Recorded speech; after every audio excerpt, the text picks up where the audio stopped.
very basic. Computer programming is the act of composing selected programming languages elements in the order that will cause the desired effect. The effect could be different in every specific case. It's up to the programmer's imagination, knowledge, and experience.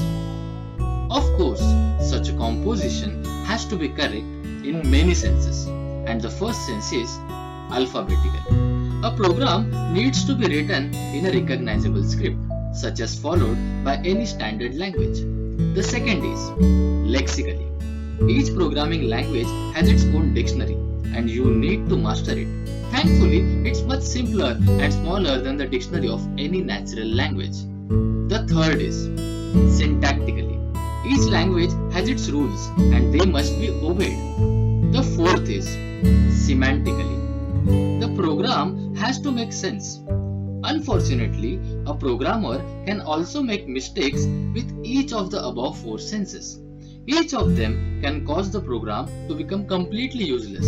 So guys, please focus on these four senses of program and do programming in any language hassle-free. Thank you.